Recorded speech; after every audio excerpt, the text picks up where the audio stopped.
Welcome to E39 Source. I'm Ryan Schultz from our technology blog techinform.us. Today we're going to be working on the taillights of a production February of 2000 BMW E39 M5. Most of you probably know watching this video that pre-September 2000, before the facelift, we had these taillights here on the M5. They were clear.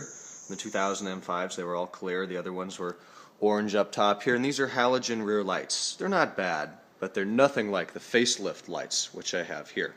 Now, buying the 2001 to 2003 model year facelift halo lights on eBay and trying to put them in this car is, quite frankly, a bit of a pain in the ass. So here I have purchased this kit from Hella. I actually got it from Turner Motorsport, but it's made by Hella, specifically designed for the 5 Series, production December 1995 through August of 2000. So these will give your car the facelift look lights with the Celis 4 LED bars there. They'll look really nice. Now we do have to do some minor modification to the car, drilling a few holes, slotting a couple holes that are already there for the existing bulbs a little bit larger, but this is what that kit comes with. It's not cheap, but as I say, you get what you pay for. As you can see, we have both of the rear lights, the right one's on the right, the left one's on the left. We have a ballast for each light, ballast cable for each light. The instructions are there in the middle. There's some mounting hardware there and an additional piece of mounting hardware there. The idea is the ballasts need to serve as somewhat of an adapter and voltage regulator between the existing wires in the car and the new lights, since LED lights use significantly less power than traditional halogen lights. So this actually says on the instructions, accept M5, and we're doing this on an M5 today. At least I hope we are. There we go, accept M5. And that's because they want you to mount these ballasts in the spare tire well. And the M5 doesn't have a spare tire well. It has a tire compression unit, which I have over here somewhere. So I'm going to try to work and see if I can mount them back behind these covers, maybe down there on the floor somewhere. Or if I have to, I can take this battery cover off, and I think there's some room down under there where we could stick them. So we'll kind of figure that out as we go.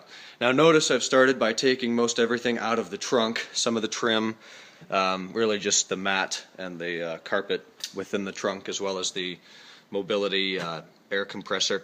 And in just a few minutes, I think I'm going to take these doors off. It'll be easier to work around them. You don't have to. You could lay them down like that. But if you have a flathead screwdriver or a rivet tool, it'll be easy to pull those 3 rivets out. There's 3 on each side, and then those doors come right off, and we can put those out of the way. I don't believe it's a necessary step to disconnect the battery, but the terminal's right there, so I may go ahead and do that since we are going to be working with power and installing some new components to the vehicle today. But step 1, I'm going to connect everything up and just make sure that these units actually work, see how much cord I'm going to have to deal with, see if I'm going to be able to mount them back here somewhere somehow. We'll see how that works, and then we'll move on to uninstalling the old lights, fitting the light buckets for the new lights, and eventually installing those new lights. At this point, we're going to go ahead and pull these old lights off the car. That is very simple. I've already taken the bulb assembly out. There's just a knob in the middle here that you turn, and the entire bulb piece comes out, and then there's just one wire that connects that. I actually had to use a flathead screwdriver to help pry that out of the old housing, which looks like that. But no problems, got that out, so now it's just a matter of 4 nuts on there that we need to find a socket, could be 8, 9, 10 millimeters, and take those out, and then the light should pull out from the front. The old lights come out really easily. While you have them out, you might as well take a few minutes and clean up the light buckets. If there's any dirt or leaves stuck in the old lights, you can clean that out while we have this opportunity. And following the instructions, we need to drill 2 new holes. There's 4 holes here where the lights go in. You should know you just took them out.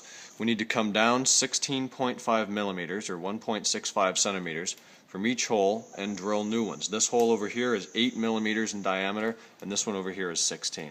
Correction, the outside hole over here is 16, that one's 8. So we measured down from these original 2 holes about 1.65 centimeters, stroke a line with a Sharpie. Started with a small hole. Actually, if you have there's a term for it, a hammer and a kind of like a chisel thing, and you make a dimple where your hole's going to be. Start with a real small bit, get a pilot hole, gradually increase to the size you want. I ended up making mine both too large on purpose so I could try to fit them in here a little bit better. We did have to do a little bit of chiseling away here at the bottom left hole in the left light bucket and the bottom right hole on the right side. Brought that up about 8 millimeters to make room for the fog light bulb that's in these lights, the rear fog lights, which US models don't need or have, but they're there. So we had to cut that out a little bit, and then it was just a matter of pounding away a little bit in here to make them fit as close as factory to possible. They're not going to be perfect, at least with my measurements, but it's close enough for me. Once you've got all the proper holes fitted and the little bit of grinding you had to do inside the light buckets here, it's as simple as throwing the light in there. And over here there are I believe they are 8 millimeter bolts that you're going to put on there. They tell you to torque them down to about 2.5 Newton meters, which isn't very much at all. Really, you can do it by hand and then throw a socket on there. You really don't even need a wrench, and just tighten it up enough where you get the fitment right. And there is no exact way to perfectly measure the fitment of these lights. You're kind of going to have to eyeball it, feel, make sure all the gaps are even, and everything works for you in that respect.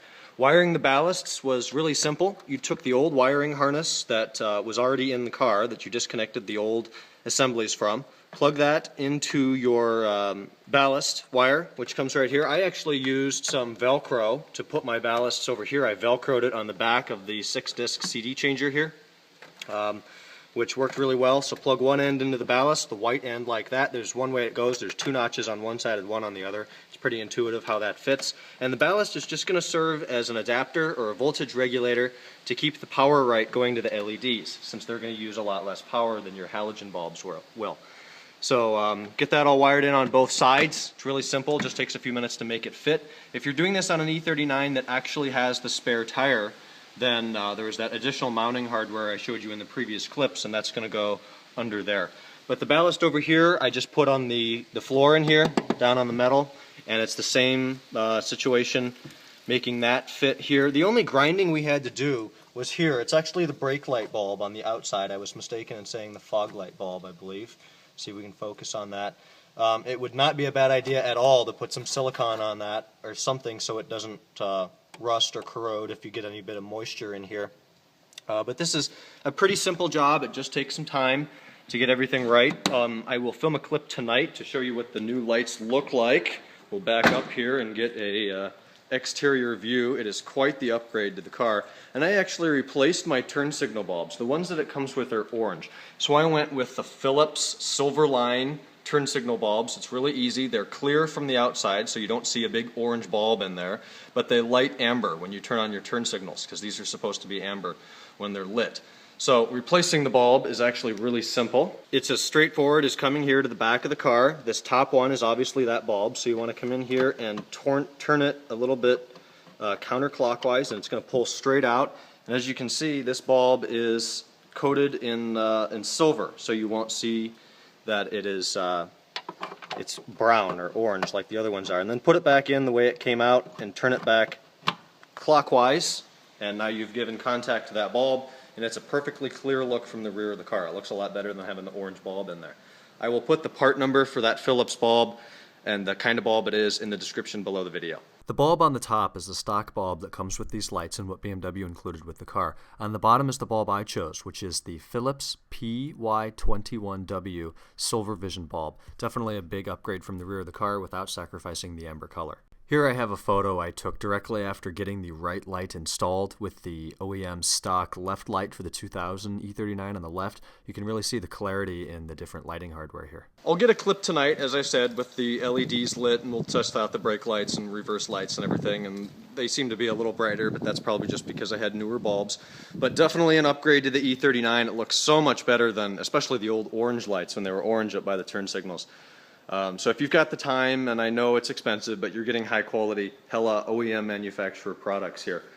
So we'll take a look tonight and see how those lights look in the dark. Thought I'd go ahead and show you what these lights look like during the day as well. With the clear bulbs in there, unlock the car, you can see that it's still the amber color. It is, I don't know, 5:30, so there's still plenty of daylight. But I'll go ahead and turn on the LEDs and the flashers. If I can get the door to stay open right here. And we'll take a quick look at these during daylight, and you probably won't even see it on camera. There's so much light over here, we're in pretty direct sunlight. But if I come up and get close on one, Kind of focus in on those LEDs if we can. See, they're lit. It's 100% even spacing with a lot of aftermarket. And I say aftermarket because these lights were not, well, these were, but really these lights shouldn't be on a 2000 M5 or 2000 E39. But a lot of lights that you would add to a car like this, like my stupid depot headlights, you can see individual LEDs or lights in there. And this is made by Celis, so it's done right, and it's very evenly spaced, and it looks really nice. I'll turn on the flashers once, or the turn signal hazard lights once again, so you can see that they are indeed orange. If you're worried about keeping things legal, although I don't really think you'd get stopped for having clear or red or some other visible color lights. There they are. They're just as bright, if not brighter, than the previous ones. So we'll get that nighttime clip in a few hours. As promised, we're getting to that at night clip. We're down here in the downtown area of my city, and there's nobody here because we're in Ohio. And the camera isn't going to focus incredibly well on these unless I get right up on them. And we'll be able to see the LED bars again, and they're, as I stated before, a perfectly even distribution of light, which I love. They look so much better in person because you can actually see the 4 bars. They're not all washed out, just areas of bright light like they are on camera. And I'm trying to focus directly on those bars, but I can't unless I get right up next to them. So these are a huge upgrade for this car and can really be appreciated at night. That's kind of what they look like there, but they don't look so bright and white. The last clip I'm going to throw in here is kind of late evening. It's around 8 o'clock right now, so we can kind of see light a little bit better. And I'm just going to go ahead and throw something inside to hold the brakes down, put it in reverse with the key in position 2 so the engine doesn't need to be on. Hit the flashers just so you can see what the rest of the lights look like, if anybody has any questions on that. So I'm going to go ahead, jump in the car, put some stuff down by the pedals, and light it up. So we've got reverse lights, the regular daytime running lights, the LEDs, the brake lights, as well as the turn signal lights going right now. And we'll zoom up close on one so we can actually differentiate the lights. If you hear those beeps, that's because I'm getting close to my park distance control sensors. Where's the solid beep? If I get closer. There we are. Probably doesn't show up on camera, but anyways, here's what they look like. They are very bright. I do not think they're ridiculously brighter than OEM. But just if anybody had any questions, that's what that looks like. With that, I'm going to go ahead and end this video. Thanks so much for watching. I hope this tutorial was easy for you to follow. This fairly easy job. The hardest part, really, is just being able to drill those holes in the light buckets. If you have the right tools and a little bit of patience, it'll be no problem. Fitting them to the car was fairly easy. I think I got the gaps lined up just fine. I'm sure they're not perfect, but with the naked eye, they look all right. I do not have a micron tool, so that's as far as we're going to get with that. But any questions, comments, concerns you may have, send me an email, ryan@techinform.us. Leave some comments below. Subscribe to the channel if you'd like to see more. Like the video, and I'll talk to you guys later. Thanks for watching.